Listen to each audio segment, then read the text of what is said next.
What is going on, everybody? My name is Josh, and welcome to the weekly Sunday Funday review. T-shirts on sale in the description, $15 if you want them. And this is the season 3 finale review.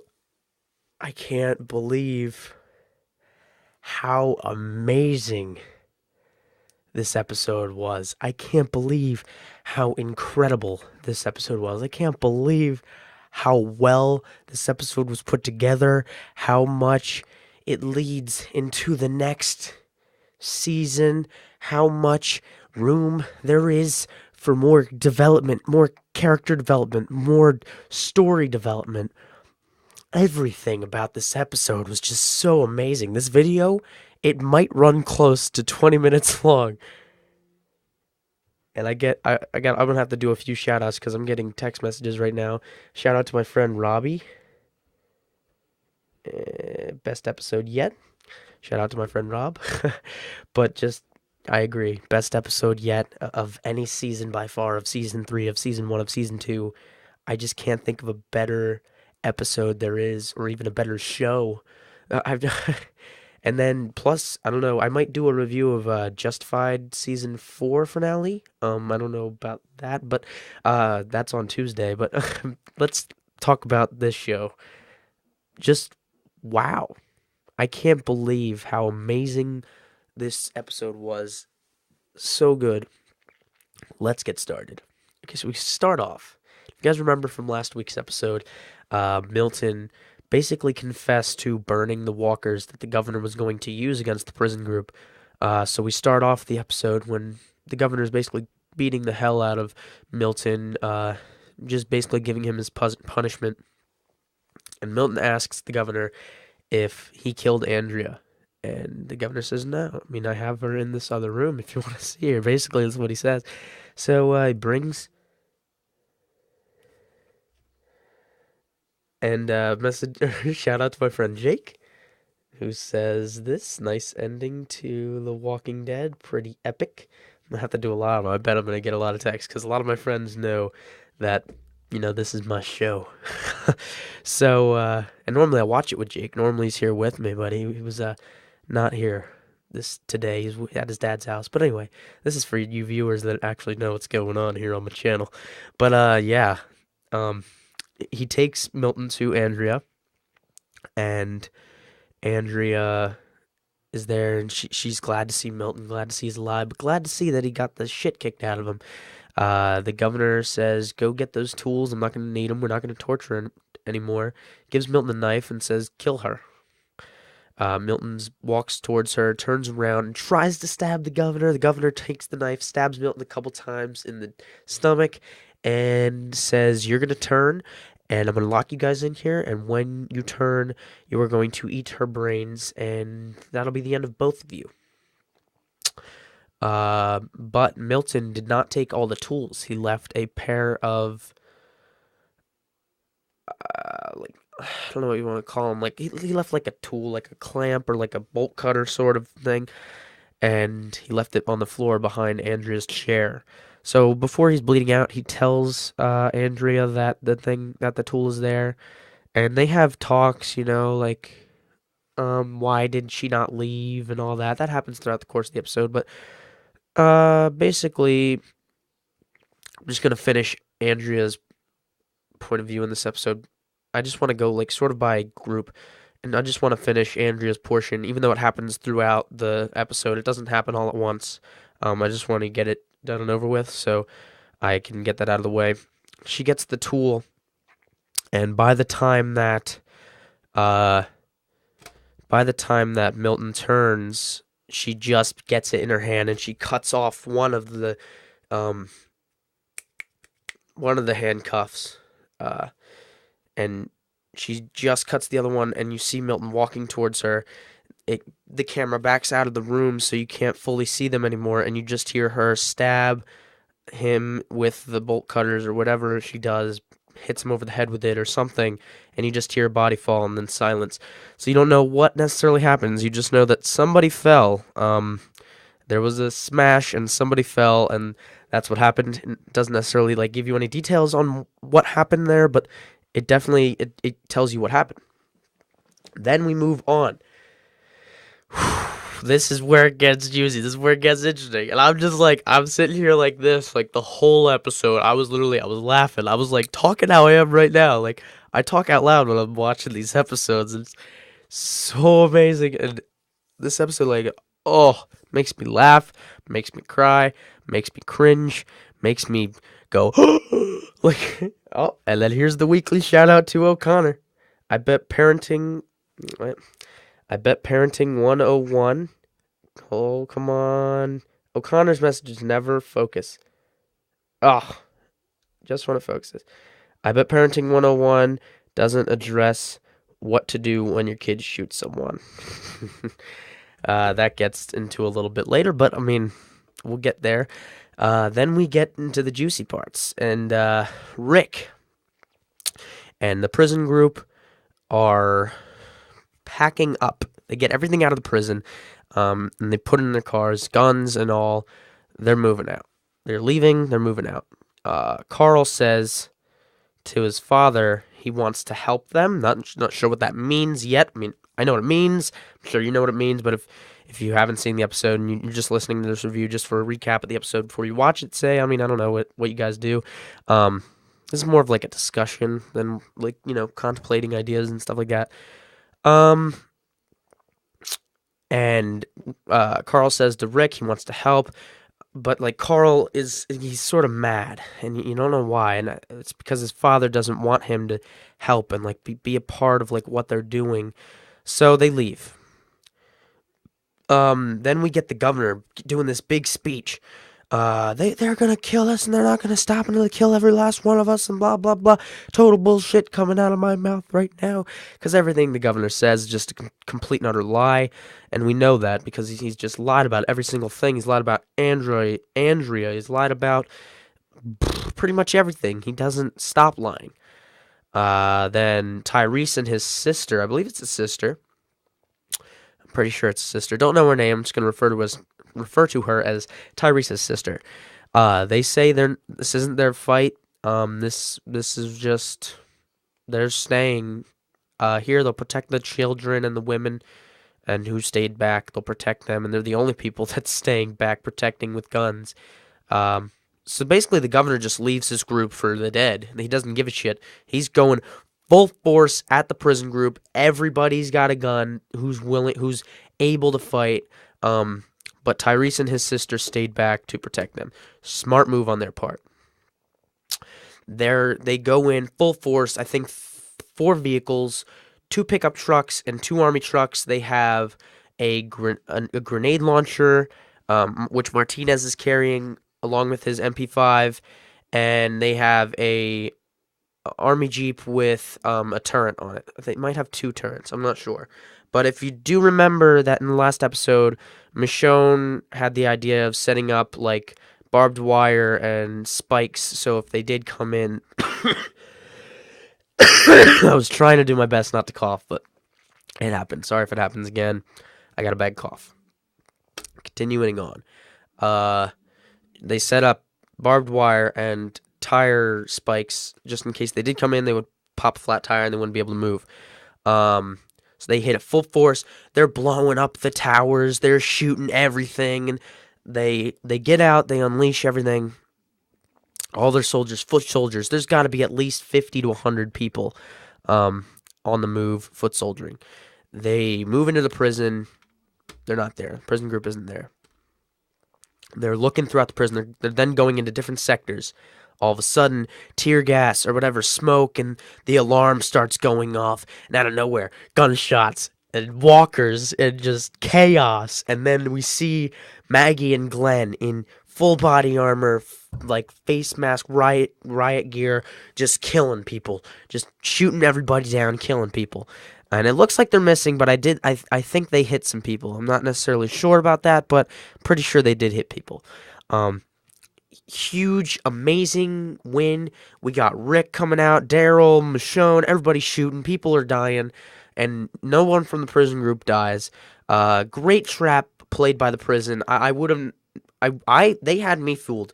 I thought my mic stand is a little dusty. I don't know why I just noticed that. I just looked up. I'm like, my mic stand, it's dusty. So then I wipe it off.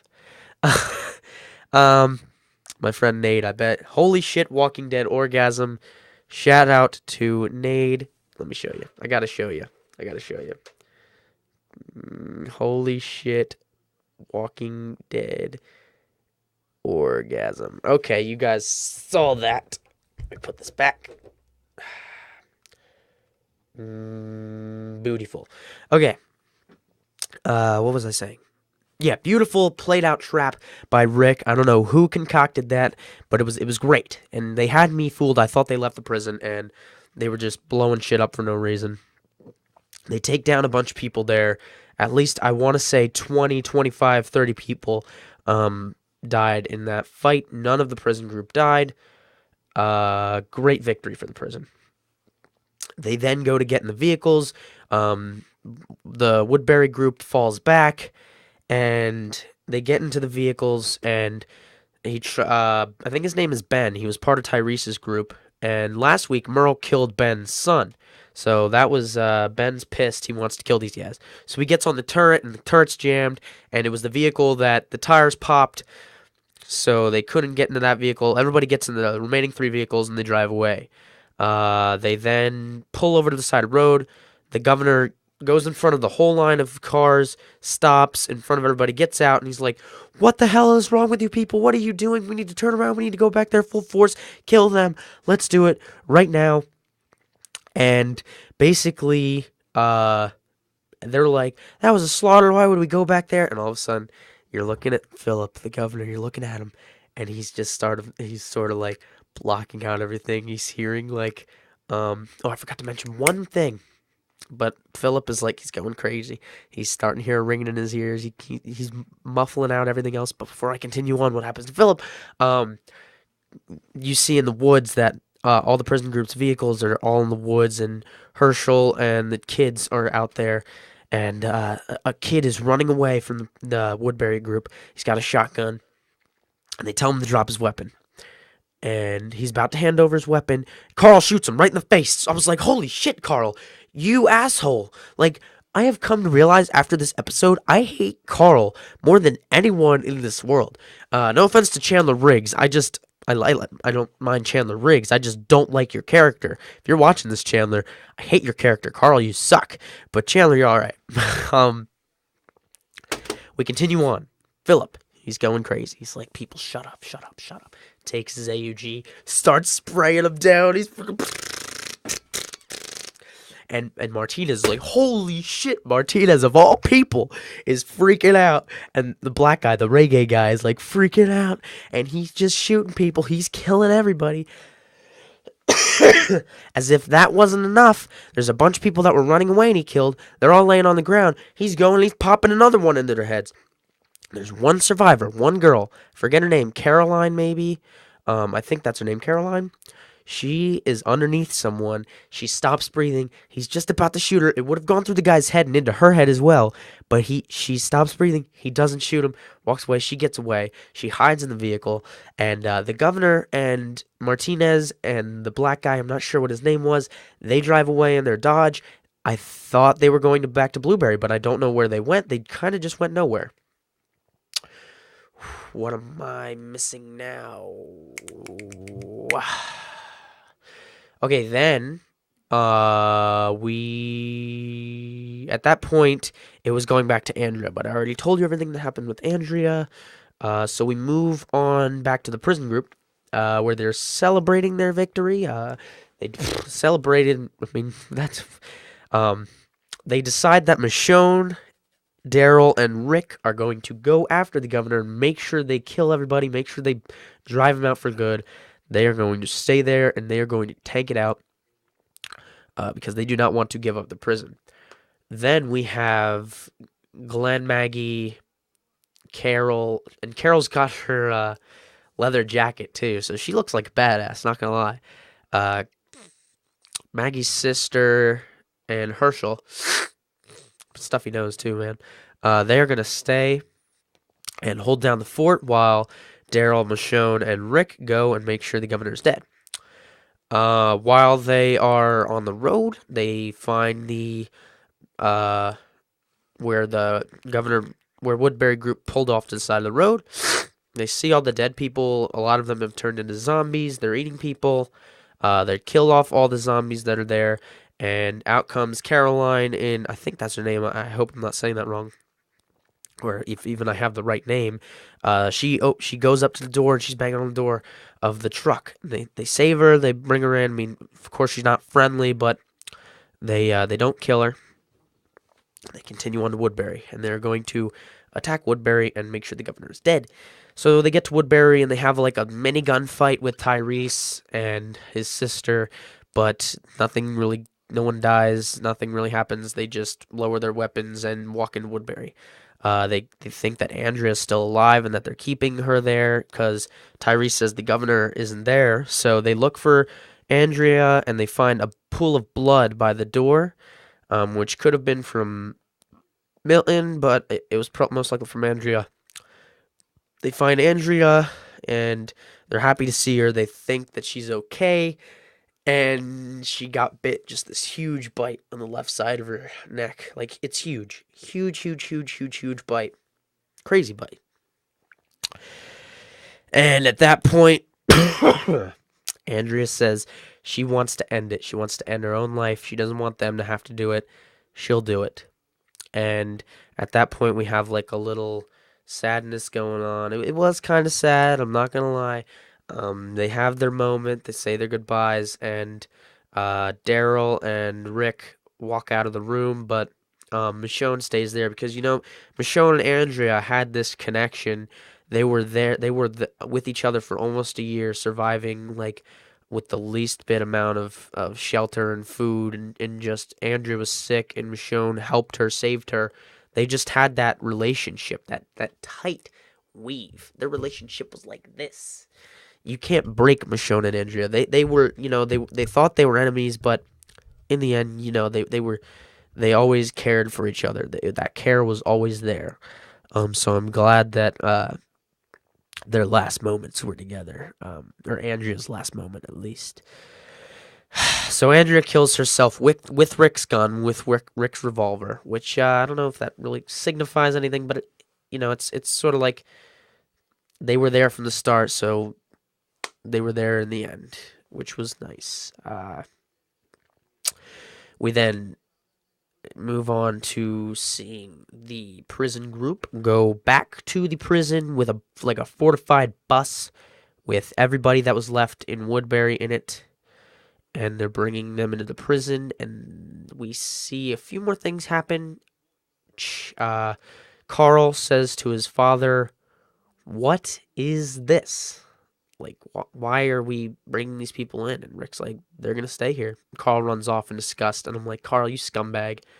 Grow up." Like, honestly, Carl thinks he can run shit. He can't run shit. He thinks he's tough. He thinks he's big and bad. You are not big and bad, Carl. You are just still a little kid. You gotta let your dad run things because he knows what he's doing. And now Rick is actually sane. He's got his head back together because he looks up at that, walkway in between the two sides of the prison where Lori normally is, and Lori is not there anymore, which means Rick, he's sane. He is taking over the role of the governor. So we know that it's a Ricktocracy now, not a Rictatorship. It's a Ricktocracy. They're gonna vote on things. They're gonna make sure everything's in order. Rick is a great leader, and now they have strength in numbers. They have a lot of people, maybe not willing to fight, but they do have a lot of people, and they know what they're doing too. Like, they survived for a long time. They can grow things like vegetables and plants, and they can cook and all that shit, and not necessarily fight, but they have strength in numbers. They can start building a town, make it more homey, not so much a prison, but a town, which is nice. So that's how we end the episode, and the season 3 finale. I can't wait for season 4. I'll probably be doing a season 4 prediction video later this week since it is spring break and I'll have a bunch of time left. But if you enjoyed this video, please leave a like. This is a 20-minute video, guys, and I think I did pretty good. Let me know what you thought of this video. Let me know what you thought of this episode. Sunday Funday shirts are in the description. Sunday Funday isn't going to be around for a while because of The Walking Dead being gone now, but hope you enjoyed this video. If you did, leave a like and subscribe for more Walking Dead videos. I love you guys so much. Thank you guys for sticking with me through this season. My name is Josh. I'll see you guys later. Peace.